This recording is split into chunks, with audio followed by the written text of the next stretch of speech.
After the music and dancing, Sri Ramakrishna sat on the couch and the devotees sat on the floor.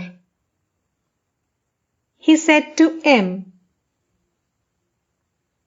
"It is a pity you weren't here in the afternoon.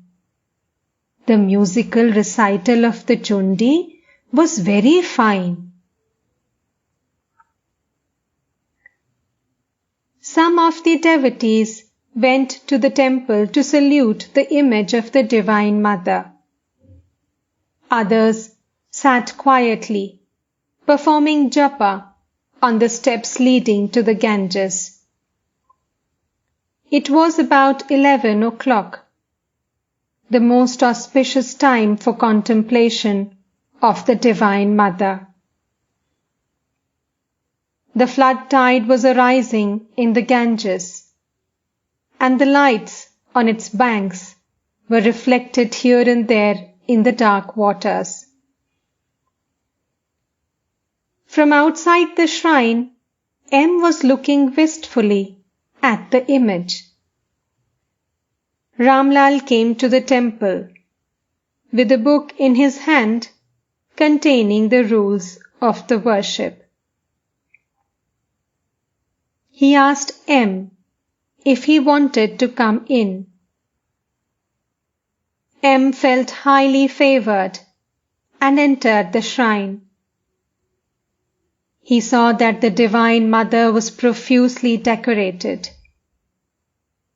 The room was brilliantly illuminated by a large chandelier that hung from the ceiling. 2 candles were burning in front of the image. On the floor were trays full of offerings. Red hibiscus flowers and bay leaves adorned her feet. She wore garlands around her neck. M's eyes fell on the chamara. Suddenly, he remembered that Sri Ramakrishna often fanned the Divine Mother with it. With some hesitation, he asked Ramlal if he might fan the image. The priest gave his permission. M joyously fanned the image.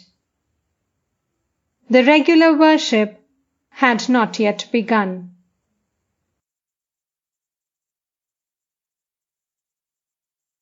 The devotees again entered the master's room.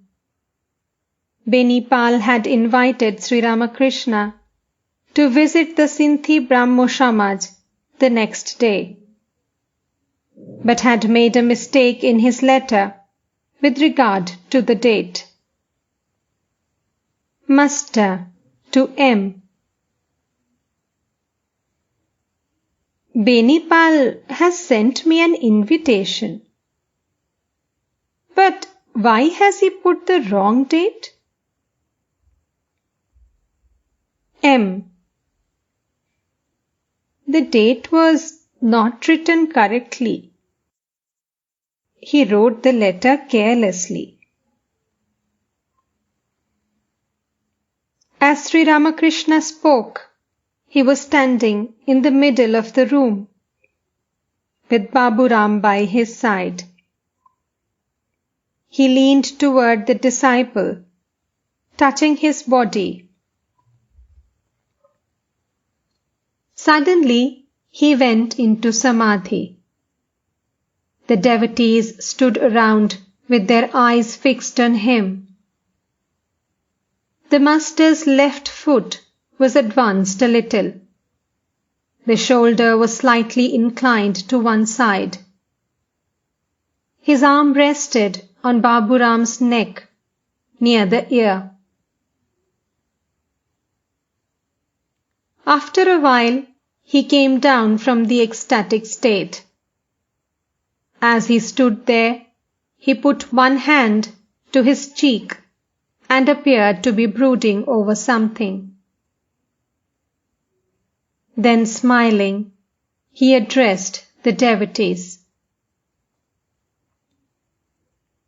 Master. I saw everything. How far the devotees had advanced. I saw Rakhal, him, pointing to M, Surendro, Baburam, and many others. Hazra. Me? Master. Yes. Hazra. Many more obstacles? Master. No. Hazra. What about Narendra? Master. I didn't see him, but I can tell about him. He is a little entangled, but I saw that everyone will succeed. To M. I saw that all are in hiding. The devotees listened to these words with great wonder. It seemed to them that they were hearing an oracle. Master. But I got into that mood by touching Baburam. Hazra. Who is first? Sri Ramakrishna was quiet for a time. Then he said, I wish I had a few like Nitya Gopal. Again he appeared thoughtful. He remained standing. He said,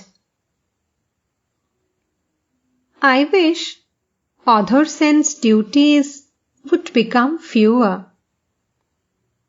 But I am afraid the English officer will scold him. He may say, What is all this nonsense? All smile.